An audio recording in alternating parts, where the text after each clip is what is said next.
Baiklah, mohon perhatian untuk anak-anak buayan seluruhnya. Tolong fokus dulu bahwa pertemuan hari ini kita awali dengan membahas materi bab 1 tentang kasus-kasus pelanggaran hak dan pengingkaran kewajiban warga negara. Dalam pertemuan pertama ini atau pertemuan 1 itu ada kompetensi dasar 31 yang nanti bisa anak-anak Bu Wayan lihat setelah Ibu share nanti. Itu KD 31 menganalisis nilai-nilai Pancasila terkait dengan kasus-kasus pelanggaran hak dan pengingkaran kewajiban warga negara dalam kehidupan berbangsa dan bernegara. Nah, kalau kita melihat KD ini, bahwa ini pelajaran sudah kita lalui di kelas sebelumnya. Adapun di sini indikator atau IPKP-nya itu ada di pertemuan 1 itu ada sebanyak 5 indikator. Yang pertama, menjelaskan makna hak dan kewajiban. Yang kedua, menjelaskan perbedaan hak asasi dengan kewajiban asasi. Yang ketiga, menganalisis hak dan kewajiban warga negara dalam nilai dasar Pancasila. Yang keempat, indikatornya menganalisis hak dan kewajiban warga negara dalam nilai instrumental Pancasila. Yang kelima, terakhir dalam pertemuan 1, menganalisis hak dan kewajiban warga negara dalam nilai praksis Pancasila. Nah, kita mulai dari indikator 1, makna hak dan kewajiban. Hak merupakan semua hal yang harus kita peroleh atau dapatkan. Hal tersebut dapat berupa kewenangan atau kekuasaan untuk melakukan sesuatu. Setiap hak yang diperoleh merupakan akibat dari dilaksanakannya kewajiban. Dengan kata lain, hak baru bisa kita peroleh apabila kewajiban sudah kita lakukan. Misalnya, seorang buruh bangunan berhak mendapatkan upah apabila dia sudah selesai melaksanakan tugasnya. Pegawai pemerintah akan mendapatkan gaji yang telah ditetapkan oleh pemerintah atau negara. Begitupun karyawan swasta, apakah itu buruh cuci, buruh bangunan, dia akan melakukan sesuatu pekerjaan, setelah itu dia akan menuntut apa yang menjadi haknya setelah kewajiban dilaksanakannya. Nah, kemudian indikator yang kedua, perbedaan hak asasi dengan kewajiban asasi manusia. Nah, sebelum Ibu membedakan ya apa itu hak asasi manusia dengan kewajiban asasi manusia, kita telah membahas ya pada waktu sebelum Ananda atau anak-anak Bu Wayan naik ke kelas 12, kita sudah membicarakan tentang materi. Apa itu hak asasi manusia? Kita bahas dulu pertama adalah apa itu hak asasi manusia, supaya kita tidak salah nanti dalam mendefinisikan hak asasi manusia adalah hak pokok atau hak yang paling mendasar yang dimiliki oleh setiap individu sebagai anugerah dari Tuhan Yang Maha Esa yang dibawa oleh manusia sejak ia berada di dalam kandungan atau di dalam rahim. Nah, kenapa Ibu katakan demikian? Karena banyak sekali sumber-sumber. Apakah kita pernah baca di media, apakah kita pernah baca di buku sumber, apakah kita pernah mendengarkan dari penjelasan seseorang sebelum-sebelumnya bahwa hak asasi manusia itu adalah hak pokok atau hak yang paling mendasar yang dibawa manusia sejak lahir. Dan ini Ibu luruskan, bukan sejak lahir tetapi sejak di dalam rahim. Nah, kenapa Ibu katakan demikian? Karena bukan hanya setelah lahir orang itu mendapatkan jaminan perlindungan hukum dari negara, tetapi sejak dia berada di dalam rahim seorang ibu, seseorang sudah diberikan atau janin tersebut sudah diberikan jaminan perlindungan hukum. Contoh, misalnya, seseorang yang menggugurkan dengan keguguran itu memiliki makna yang berbeda. Kalau keguguran berarti adalah faktor tidak sengaja. Tapi kalau digugurkan atau menggugurkan berarti faktor sengaja. Dan apabila ini terjadi, maka seseorang sudah pasti akan ditarik ke ranah hukum. Banyak contoh kasus-kasus yang kita pernah baca, seorang dokter atau seorang orang yang ahli, atau misalnya seperti dukun beranak itu ya, kalau di bahasa Minang itu Ibu pernah dengar istilahnya dukun beranak ya, atau orang yang bukan dia khusus dari medis atau dokter bidan, tetapi seseorang yang melakukan pertolongan kepada orang lain yang biasanya, tetapi dia ikut melakukan tindakan itu, maka orang tersebut pun akan dapat ditarik ke ranah hukum. Itu Ibu luruskan untuk terkait dengan hak asasi manusia. Nah, sekarang kita akan bedakan hak asasi manusia dengan kewajiban asasi manusia. Kalau hak asasi manusia adalah hak dasar, hak pokok yang melekat pada diri manusia dan dibawa semenjak berada dalam rahim yang tidak dapat diganggu-gugat serta mendapat jaminan perlindungan hukum dari negara. Contoh, hak hidup, kemudian hak memeluk agama, hak bersuara, atau hak mengeluarkan pendapat, dan sebagainya. Kemudian, kewajiban asasi manusia adalah kewajiban pokok yang harus dilaksanakan oleh setiap manusia karena merupakan kewajiban yang langsung berhubungan dengan Sang Pencipta. Contoh, kewajiban memeluk agama. Artinya, kewajiban tentu kalau dia memeluk agama, tentu dia akan melakukan beribadah sesuai dengan agama yang dianutnya. Dan ini sudah juga diatur di dalam secara yuridis konstitusional, telah diatur di dalam pasal 29 ayat 1 dan 2. Sekarang kita lanjut. Ciri-ciri khusus hak asasi manusia. Itu ada 4. Ciri-ciri khusus hak asasi manusia itu ada 4. Yang pertama, hakiki. Artinya, hak asasi manusia adalah hak asasi semua umat manusia yang sudah ada sejak berada dalam rahim. Yang kedua, ciri-cirinya universal. Artinya di sini hak asasi manusia berlaku untuk semua orang tanpa memandang status, suku, bangsa, gender, kemudian atau budaya perbedaan lainnya. Yang ketiga, tidak dapat dicabut. Artinya, hak asasi manusia tidak dapat dicabut atau diserahkan kepada pihak lain. Yang keempat, tidak dapat dibagi. Artinya bulat. Tidak dapat dibagi-bagi. Artinya semua orang berhak mendapatkan semua hak, apakah hak sipil, hak politik, atau hak ekonomi, sosial, dan budaya.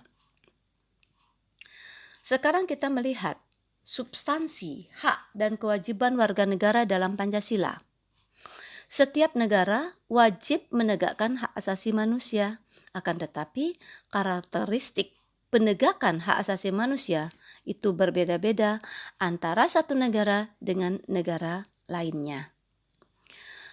Itu tergantung daripada ideologi, kebudayaan, dan nilai-nilai khas yang dimiliki oleh suatu negara akan sangat mempengaruhi pola penegakan hak asasi manusia dalam suatu negara. Adapun kategori nilai-nilai Pancasila yaitu yang pertama nilai ideal atau nilai dasar, dan ini dapat kita lihat di dalam sila Pancasila atau kelima sila Pancasila atau sebagai landasan atau sebagai start fundamental norm di dalam kita mempelajari tentang sila-sila Pancasila. Yang kedua itu nilai instrumental. Nah, kalau kita kaji tadi nilai ideal, berarti kita mengkaji dari nilai-nilai dasar yang terdiri dari 5 sila. Yang pertama, sila ketuhanan yang Maha Esa, sila kemanusiaan yang adil dan beradab, sila persatuan Indonesia, sila kerakyatan yang dipimpin oleh hikmat kebijaksanaan dalam permusyawaratan perwakilan, serta kelima, sila keadilan sosial bagi seluruh rakyat Indonesia. Nah, kita akan lihat lagi nilai instrumental. Penjabaran dari nilai ideal ini ya akan dimasukkan ke dalam nilai instrumental. Jadi nilai instrumental adalah merupakan penjabaran dari nilai-nilai ideal. Nah, kemudian dari nilai instrumental itu akan ditindaklanjuti lagi dengan nilai praktis. Kita kenal nilai praktis, berarti nilai-nilai itu tidak hanya sekedar untuk dibaca, dipahami, akan tetapi juga bagaimana kita bisa untuk mempraktekkan baik dalam kehidupan berkeluarga, bermasyarakat, berbangsa, dan bernegara. Kita contohkan nilai ideal. Yang pertama, salah satu contoh nih ya, nilai ideal. Seperti ini, sebenarnya materi ini adalah materi pengulangan kita dalam saat anak-anak Bu Ayan di kelas sebelumnya. Nilai ideal. Nilai sila pertama, kita lihat sila pertama. Satu contoh Ibu kasihkan untuk bisa mengkaitkan dengan nilai ideal, nilai instrumental dengan nilai praksis. Kita lihat di nilai ideal. Sila pertama, sila ketuhanan yang Maha Esa. Itu tercantum di dalam sila pertama Pancasila.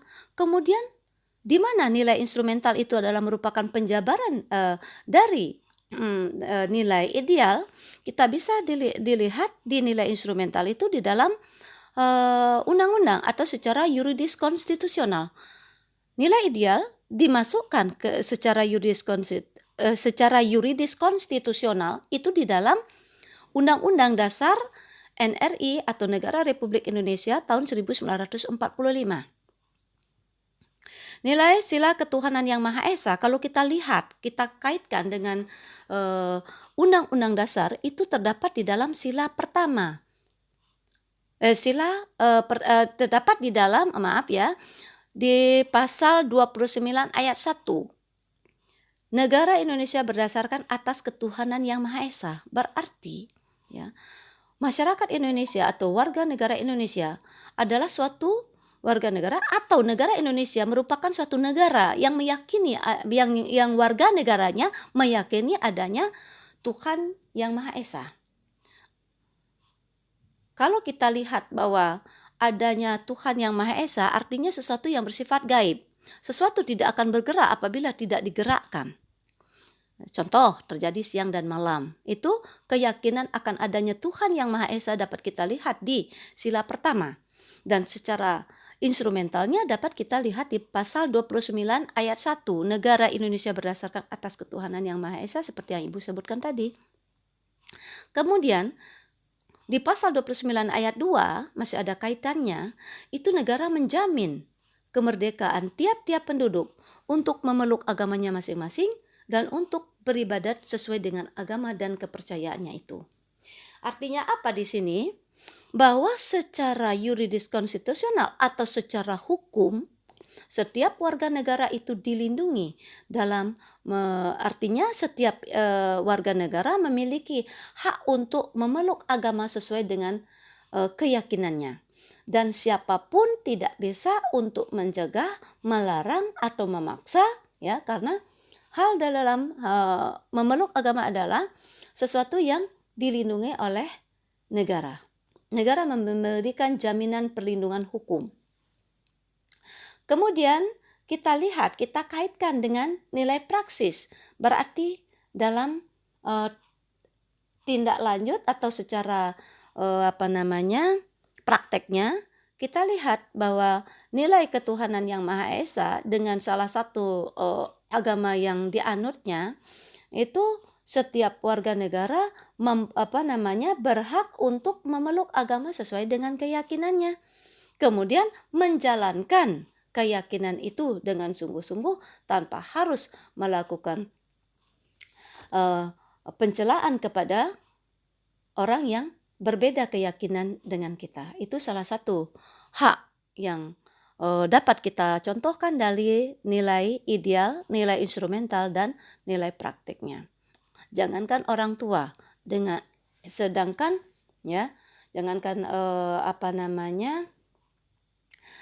orang tua atau orang lain atau masyarakat yang dapat mencegah seseorang untuk melakukan atau memeluk salah satu agama, ya. Karena ini diberikan perlindungan dalam salah satu perlindungan terhadap hak asasi manusia dalam hal memeluk agama. Itu kalau Ibu contohkan dari sila pertama.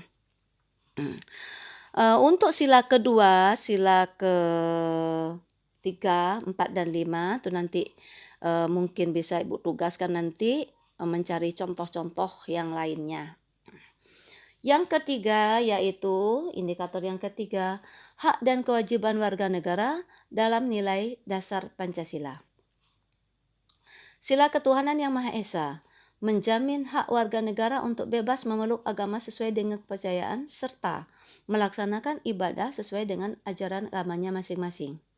Sila pertama ini menekankan atau lebih menekankan beberapa kewajiban warga negara untuk membina kerjasama dan tolong-menolong dengan pemeluk agama lain sesuai dengan situasi dan kondisi di lingkungan masing-masing. Kemudian bisa juga mengembangkan toleransi antar umat beragama menuju terwujudnya kehidupan yang serasi, selaras, dan seimbang, serta tidak memaksakan satu agama dan kepercayaan kepada orang lain. Nah, ini adalah beberapa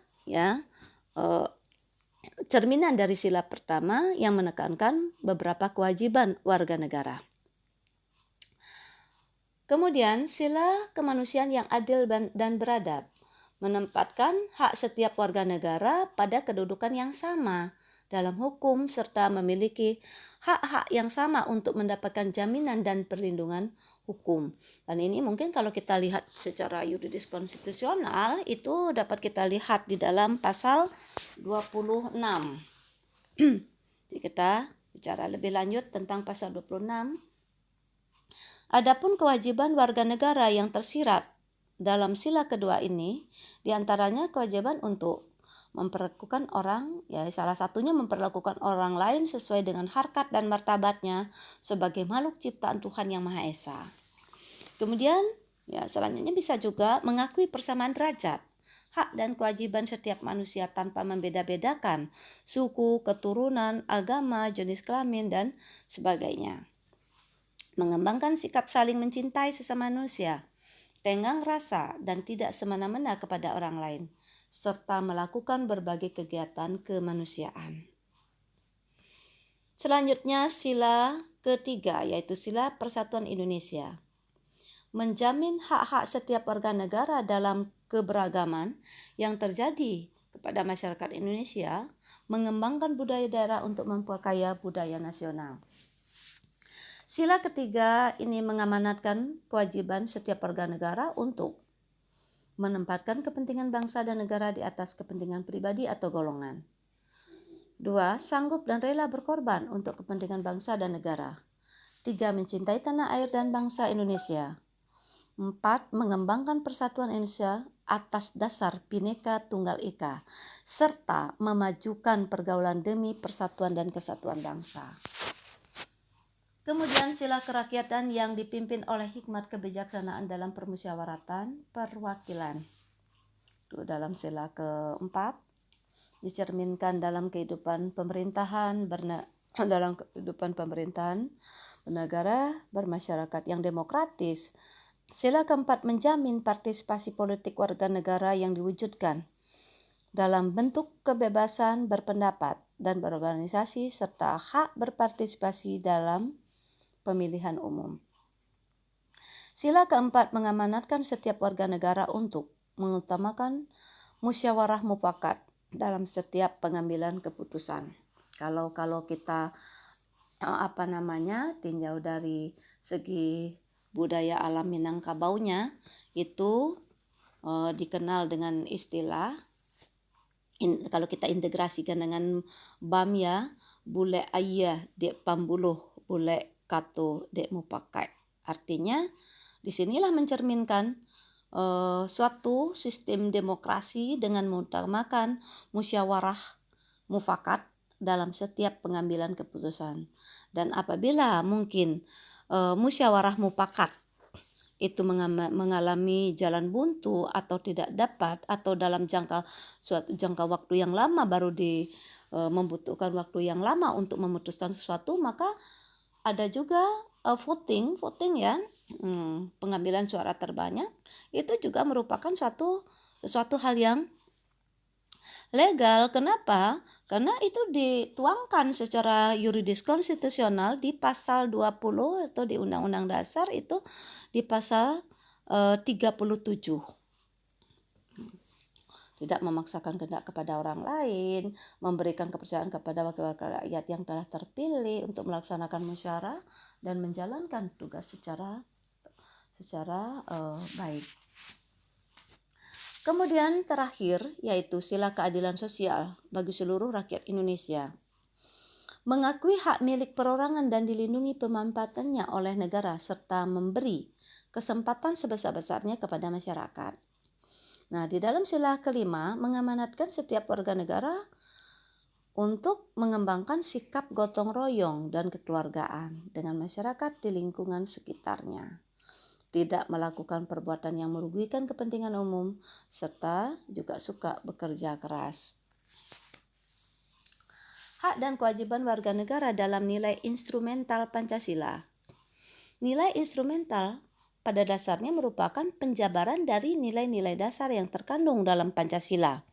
Perwujudan nilai instrumental pada umumnya berbentuk ketentuan-ketentuan konstitusional, mulai dari Undang-Undang Dasar sampai dengan peraturan daerah.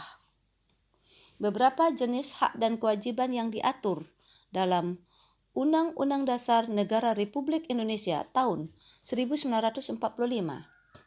Hak atas kewarganegaraan, pasal 26 ayat 1. Yang menjadi warga negara ialah orang-orang bangsa Indonesia asli dan orang-orang bangsa lain yang disahkan dengan undang-undang sebagai warga negara. Nah, kalau kita kaji dari pasal 26 ayat 1, kalau kita lihat tadi bahwa mencerminkan pasal 2 itu adalah mencerminkan persamaan derajat. Jadi di sini setiap orang berhak untuk menjadi warga negara Indonesia sepanjang dia memenuhi persyaratan. Jadi artinya di sini pasal 26 ayat 1 ini tidak hanya yang menjadi warga negara Indonesia bukan hanya orang Indonesia asli saja, tetapi juga ada hak bagi bangsa-bangsa lain yang ingin menjadi warga negara Indonesia yang mungkin sesuai dengan ketentuan yang telah ditetapkan oleh pemerintah RI. Contoh mungkin bisa melalui naturalisasi biasa, bisa melalui naturalisasi luar biasa. Dan ini sudah kita bahas dalam materi sebelumnya pada masa kamu masih di kelas 12, di kelas 10 kalau nggak salah ini ya, di semester 1. Pasal 26 ayat 2, penduduk ialah, siapa yang dikatakan penduduk? Penduduk ialah warga negara Indonesia dan orang asing yang bertempat tinggal di Indonesia. B. Kesamaan kedudukan dalam hukum dan pemerintahan. Ini masih di sila kedua ini ya, kesamaan kedudukan, artinya persamaan derajat, kesamaan kedudukan dalam hukum dan pemerintahan. Pasal 27 ayat 1 menyatakan bahwa segala warga negara bersamaan kedudukannya di dalam hukum dan pemerintahan dan wajib menjunjung tinggi hukum dan pemerintahan itu dengan tidak ada kecualinya. Jadi di sini dapat Ibu tambahkan sedikit bahwa tidak ada perbedaan individu satu dengan individu lainnya. Salah satu contohnya apabila melakukan suatu tindakan mungkin di dalam bidang hukum melakukan pelanggaran hukum, maka apabila yang dilakukannya adalah setara atau sama ya, maka hukuman yang akan diterima apakah misalnya melakukan suatu pembunuhan, penganiayaan atau pencurian, apakah itu nanti akan dilakukan oleh anak seorang pejabat negara, apa akan dilakukan oleh rakyat biasa, apakah dilakukan oleh siapapun, maka dalam hukumannya atau di mata hukum kedudukannya adalah sama. C. Hak atas pekerjaan dan penghidupan yang layak bagi kemanusiaan, pasal 27 ayat 2 menyatakan bahwa tiap warga negara berhak atas pekerjaan dan penghidupan yang layak bagi kemanusiaan. Sejauh artinya di sini ya, mendapatkan suatu pekerjaan dan penghidupan yang layak maksudnya bagi kemanusiaan, artinya kita boleh melakukan suatu dalam menjalani kehidupan kita ini, kita boleh melakukan tindakan usaha ekonomi, tetapi tidak boleh melakukan pelanggaran terhadap hukum. Tiap warga negara kan itu tadi 27 ayat 2, tiap warga negara berhak atas pekerjaan dan penghidupan yang layak bagi kemanusiaan, tetapi sepanjang pekerjaan yang akan dilakukan itu tidak melenceng dari koridor hukum. Kemudian D, hak dan kewajiban bela negara. Pasal 27 ayat 3 menyatakan bahwa setiap warga negara berhak dan wajib ikut serta dalam upaya pembelaan negara. Ketentuan tersebut menegaskan upaya pembelaan negara merupakan hak sekaligus menjadi kewajiban dari setiap warga negara di Indonesia. Kemerdekaan berserikat dan berkumpul. Ini mungkin kalau kita tinjau adalah hak asasi dalam bidang politik ini. Pasal 28 menetapkan hak warga negara untuk berserikat dan berkumpul serta mengeluarkan pikiran, baik secara lisan maupun tulisan dan sebagainya. Dalam ketentuan ini terdapat 3 hak warga negara, yaitu hak kebebasan berserikat, hak kebebasan berkumpul, serta hak kebebasan untuk berpendapat. Ini kalau kita lihat bahwa kemerdekaan berserikat dan berkumpul ini hak asasi manusia dalam bidang politik. Kemerdekaan memeluk agama. Tadi sudah panjang lebar Ibu uraikan pasal 29 ayat 1 dan di sini tidak perlu lagi Ibu jelaskan ya. Kemudian pasal 29 ayat 1, pasal 29 ayat 2.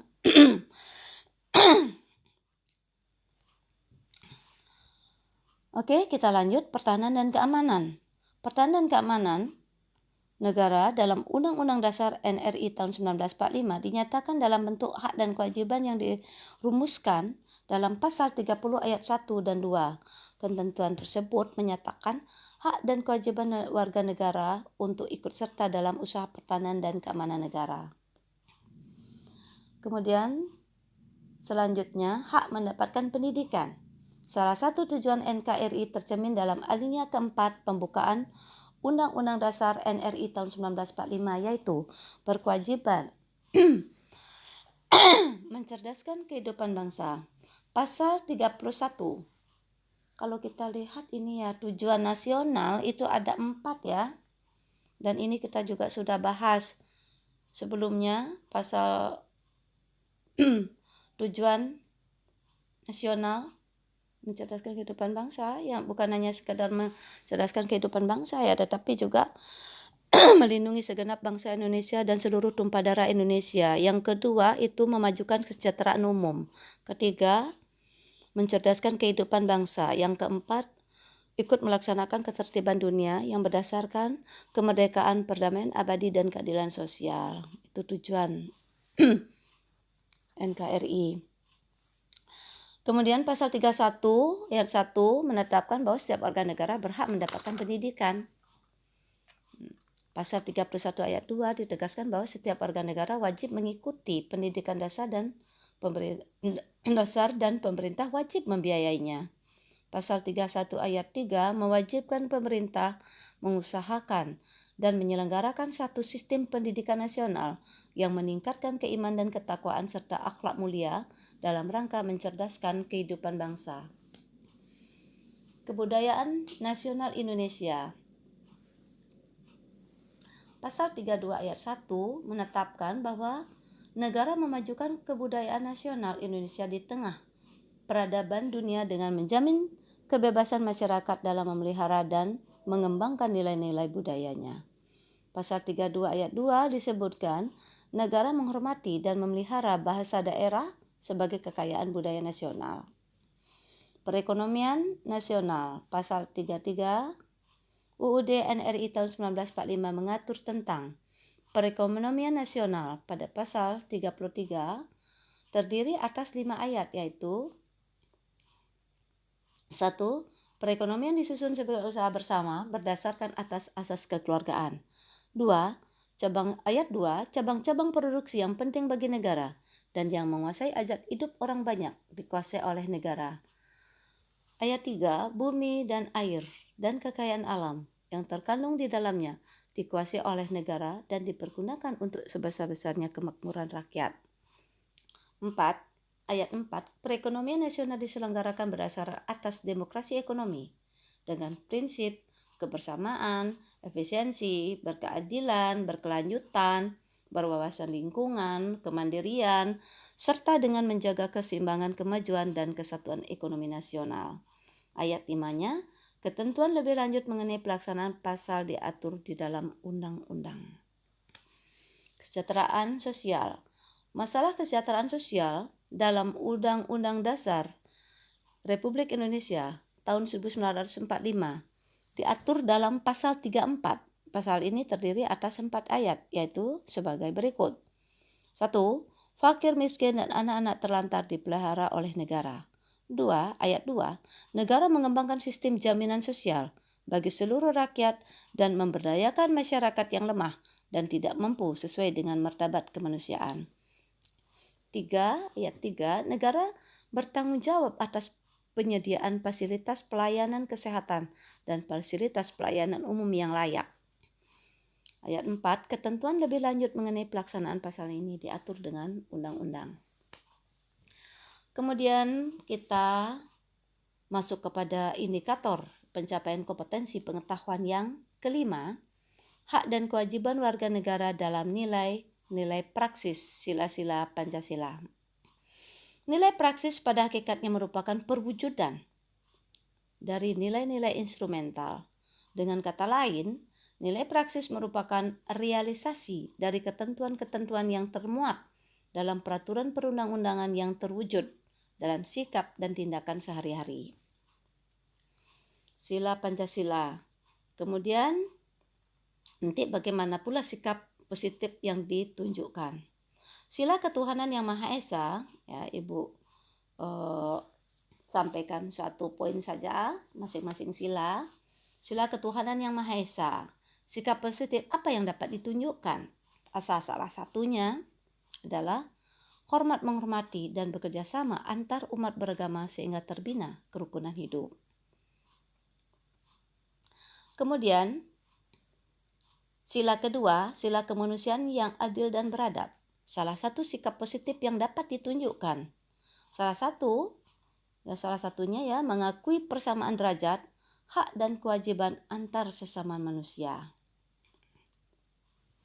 Nah, di sini ya kalau misalnya kita mengakui persamaan derajat, hak dan kewajiban antar sesama manusia, berarti dalam prakteknya ya kita tidak boleh melakukan diskriminasi, kita tidak boleh melakukan pembulian terhadap seseorang atau seseorang terhadap orang lain. Itu salah satu contohnya. Kalau tadi sila ketuhanan yang Maha Esa ya, tidak boleh memaksakan suatu agama kepada orang lain. Atau tidak mengganggu orang yang sedang melaksanakan ibadah. Itu kalau Ibu kaji dari segi sila ketuhanan Maha Esa tadi. Nah, kalau ke sila kemanusiaan yang adil dan beradab, ya, tidak boleh kita melakukan tindakan-tindakan yang menyebabkan orang merasa tersakiti. Apakah tersakiti batinnya, apakah tersakiti fisiknya. Kemudian sila yang ketiga yaitu sila Persatuan Indonesia, yang kalau kita lihat salah satu sikap positif yang dapat kita tunjukkan itu menempatkan persatuan, kesatuan, kepentingan, dan keselamatan bangsa dan negara di atas kepentingan pribadi atau golongan. Nah, artinya apapun ya kita menyadari sebagai warga negara Indonesia, kalau kita lihat sila keempat dalam prakteknya, sila ketiga dalam prakteknya, ya bahwa salah satunya menempatkan persatuan, kesatuan. Nah, sikap positif ya yang harus ditunjukkan. Kita tidak boleh memecah belah satu sama lainnya. Kita harus merukunkan atau mendamaikan jika ada orang yang bertikai, mungkin disebabkan oleh perbedaan suku, perbedaan agama, perbedaan budayanya. Nah, kitalah yang memiliki kewajiban untuk menyatukan mereka dengan menetralisir di antara orang yang melakukan pertikaian satu sama lain dengan latar belakang budaya, agama, atau suku yang berbeda. Kemudian sila keempat, kerakyatan yang dipimpin oleh hikmat kebijaksanaan dalam permusyawaratan perwakilan, itu sikap positif yang dapat ditunjukkan, yaitu mengutamakan musyawarah dalam salah satunya ya, mengutamakan musyawarah dalam mengambil keputusan untuk kepentingan bersama. Kemudian salah satu lagi sikap positif yang dapat ditunjukkan itu mempertanggungjawabkan setiap apa yang diputuskan dalam musyawarah secara moral, baik kepada diri sendiri, kepada masyarakat, lebih-lebih kepada Tuhan yang Maha Esa. Kemudian sila yang kelima, keadilan sosial bagi seluruh rakyat Indonesia. Ya, salah satu sikap positif yang dapat ditunjukkan yaitu menjaga keseimbangan antara hak dan kewajiban. Kemudian bisa juga suka memberi pertolongan kepada orang lain tanpa memandang perbedaan, menjauhi sikap pemerasan kepada orang lain. Nah, Ibu berikan ini ya beberapa contoh gambar tentang pengeksploitasi terhadap anak yang seharusnya anak-anak ini dia harus menikmati masa bermain atau masa berteman di lingkungan sekolah, tetapi orang tua mengeksploitasi anak tersebut untuk mencari nafkah. Nah, inilah pelanggaran salah satu contoh pelanggaran hak yang bisa anak-anak Bu Wayan lihat di dalam gambar ya yang telah anak-anak Ibu saksikan di sini ya, terlihat gambar-gambar ini salah satu contoh pelanggaran hak. Kemudian salah satu contoh pengingkaran kewajiban.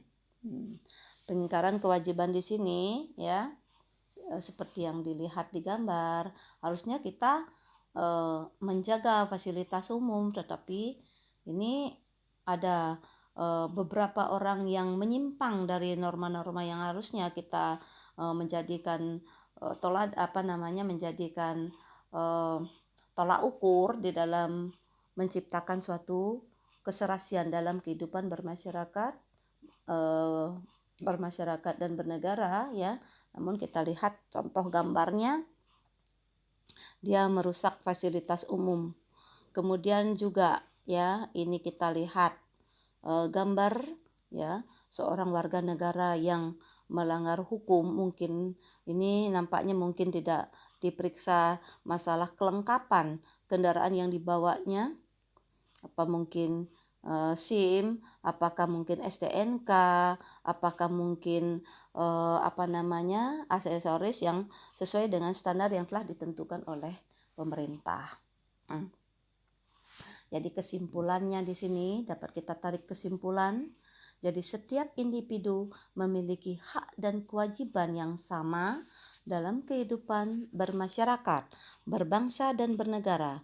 Oleh sebab itu, maka setiap orang harus menyadari pentingnya memahami tentang eksistensi mengenai hak dan kewajiban agar terciptanya suatu kehidupan yang serasi, selaras dan seimbang sesuai dengan cerminan nilai-nilai dasar yang tertuang di dalam dasar negara kita yaitu Pancasila. Dan juga kita sudah melihat tadi dari segi nilai dasar, nilai instrumental dan nilai praksisnya. Demikian yang dapat Ibu sampaikan. Terima kasih atas perhatiannya. Assalamualaikum warahmatullahi wabarakatuh.